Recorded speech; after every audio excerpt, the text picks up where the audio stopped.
Shalom Bapak Ibu Saudara sekalian dikasihi Tuhan Yesus Kristus. Bagaimana kabar Anda hari ini?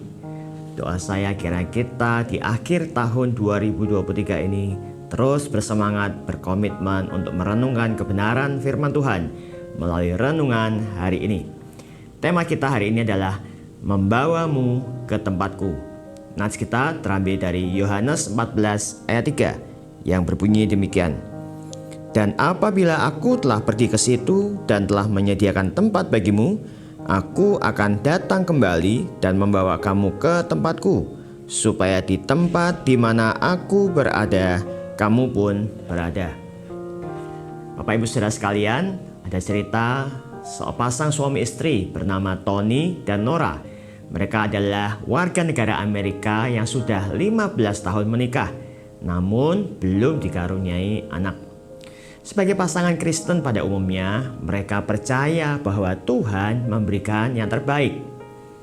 Dan Tuhan nampaknya menjawab doa mereka ketika dalam sebuah perjalanan liburan ke Kenya, salah satu negara di Afrika, mereka berkesempatan untuk mengunjungi sebuah panti asuhan. Ketika itu hati Nora terpikat dengan seorang anak penghuni panti bernama Charlie. Nora mengungkapkan hal itu kepada Tony. Dan ternyata Tony pun mengalami atau merasakan hal yang sama. Akhirnya mereka memantapkan hati untuk mengadopsi Charlie bagaimanapun caranya. Berbagai dokumen diurus dan beberapa bulan kemudian mereka dinyatakan memenuhi syarat untuk membawa Charlie ke Amerika. Namun sayangnya ketika tiba hari yang ditentukan untuk menjemput Charlie, kasus perdagangan anak terkuak.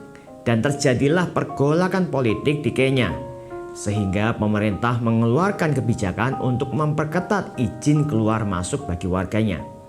Artinya, tidak ada satupun anak Kenya yang dapat meninggalkan negara itu selama jangka waktu yang belum ditentukan. Betapa sedih hati Tony dan Nora karena harapan mereka untuk membawa Charlie ke Amerika untuk tinggal bersama saat itu nampaknya pupus. Menghadapi situasi tidak menguntungkan ini, mereka berdoa kepada Tuhan, mengharapkan mujizat Tuhan. Tidak mau menyerah begitu saja, mereka akhirnya kembali ke Kenya, bahkan rela berkemah di luar panti demi bisa menemui Charlie. Hati mereka gembira karena dapat berjumpa kembali dengan anak yang mereka kasihi, namun juga sedih karena tidak dapat membawanya ke Amerika. Minggu demi minggu berjalan, mereka berjuang untuk menemui pejabat terkait, memohon supaya adopsi Charlie dapat dikabulkan.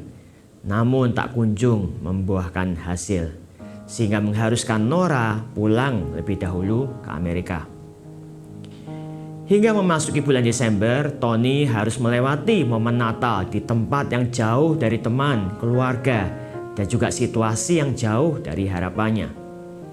Namun di dalam perenungannya, Tony menyadari bahwa apa yang ia dan Nora lakukan adalah cermin kasih Allah kepada mereka.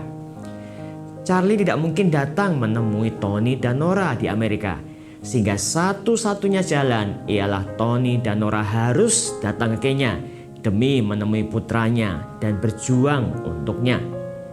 Sebagai manusia yang berdosa, hal yang mustahil baginya untuk datang kepada Allah yang suci. Itulah sebabnya Allah di dalam pribadi Kristus yang datang menjumpai dirinya. Refleksi momen Natal itu semakin meneguhkan komitmennya. Dan puji Tuhan, beberapa minggu sesudahnya, melewati proses yang melelahkan, Tony berhasil mendapatkan izin dan membawa Charlie ke Amerika. Natal adalah bukti totalitas komitmen Allah untuk membawa Anda dan saya yang berdosa ini kembali kepadanya, menikmati persekutuan dengannya melalui kelahiran, kematian, dan kebangkitan Kristus. Itulah yang Tuhan Yesus katakan kepada para murid-Nya. Aku akan datang kembali dan membawa kamu ke tempatku, supaya di tempat di mana aku berada, kamu pun berada. Yesus hadir ke dunia agar para murid-Nya, Anda dan saya kelak dapat berada bersamanya di rumah Bapa. Mari kita menjadi Charlie yang bersyukur kepada Kristus sekaligus berkomitmen untuk menjadi saluran kasih Allah setiap hari. Allah rindu supaya ada lebih banyak lagi Charlie lain yang berada bersama kita di tempat di mana Yesus berada.